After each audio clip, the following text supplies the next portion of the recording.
É possível atravessar um oceano guiando um carro em vez de um barco? No fim da década de 1940, um australiano foi além dessa ideia maluca. E é essa história curiosa que você vai conhecer agora. Logo após o fim da Segunda Guerra Mundial, o engenheiro australiano Ben Carlin visitava uma base militar americana desativada na Índia, quando se deparou com um veículo estranho jogado de lado. Parecia uma balsa, mas tinha rodas, portas, faróis e para-brisa. Lembrava um jipe, na verdade, era um jipe anfíbio, um veículo capaz de rodar em terra e flutuar na água, criado pelos americanos como resposta aos veículos anfíbios usados pelos alemães na guerra.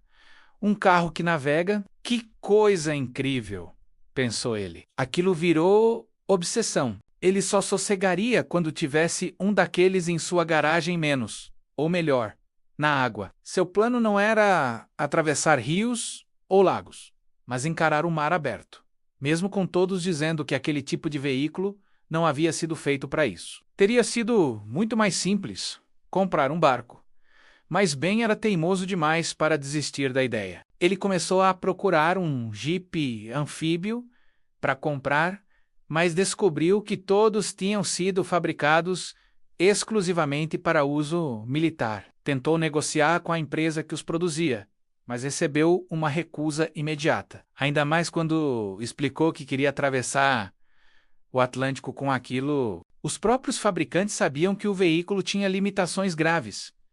Era pesado, instável na água, lento e possuía um motor fraco para enfrentar o oceano. Abastecer no meio do mar era impossível, e a ideia soava completamente insana. Ninguém acreditava que daria certo.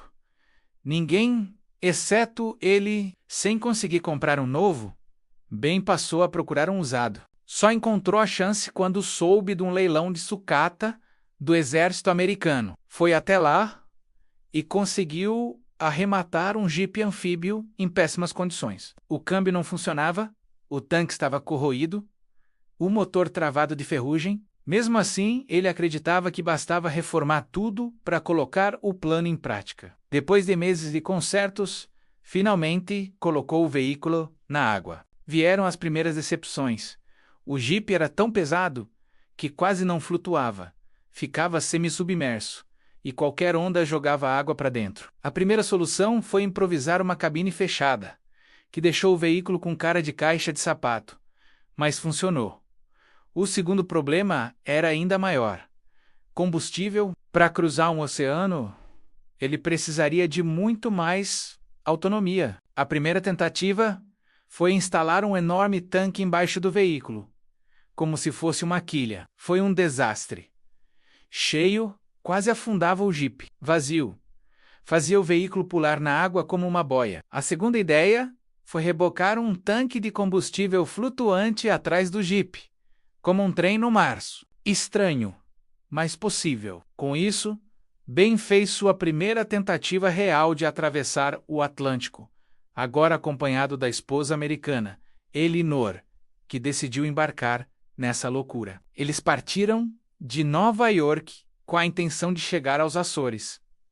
Mas logo perceberam que o plano estava longe de funcionar. O veículo sacudia demais, não mantinha direção, era lento e ainda soltava fumaça dentro da cabine. Dias depois, voltaram derrotados, mas a façanha chamou a atenção da imprensa, que pagou bem pela história. Com o dinheiro, Ben fez melhorias no veículo, que ganhou até um apelido irônico. Tentaram de novo. Dessa vez, um problema mecânico quebrou a hélice do jipe no meio do mar, e os dois ficaram à deriva até serem resgatados. Ficou claro que, mesmo com combustível extra, não dava para alcançar o destino.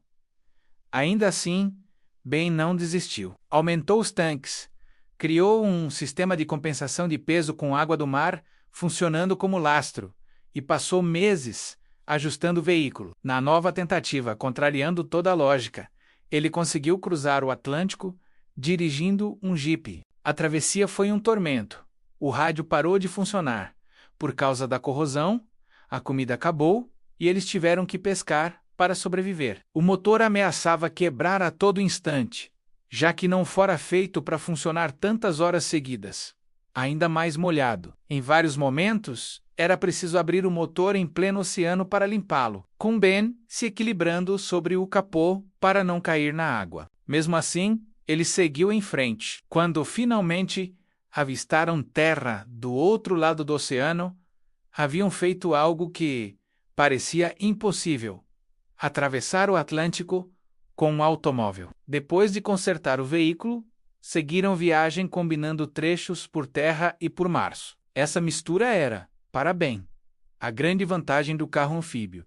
Quando a estrada acabava, a água virava caminho. Ao chegar à Europa, empolgado com o feito, ele decidiu que não pararia ali. Queria dar a volta ao mundo com aquele veículo improvisado. O plano seguiu adiante, mas a jornada foi tão longa e desgastante que o casamento não resistiu. A esposa desistiu da aventura e voltou para casa. Mesmo assim, Ben continuou. Arrumou novos companheiros ao longo do caminho, mas quase todos acabavam desistindo no meio da jornada. Por fim, com a ajuda de um jovem repórter, atravessou até o maior oceano do planeta. A travessia teve de tudo: tempestades violentas, avarias constantes e até a desconfiança de embarcações militares que não acreditavam no que estavam vendo. Meses depois, completaram a volta ao mundo, fechando o ciclo da viagem no ponto de partida. Anos mais tarde,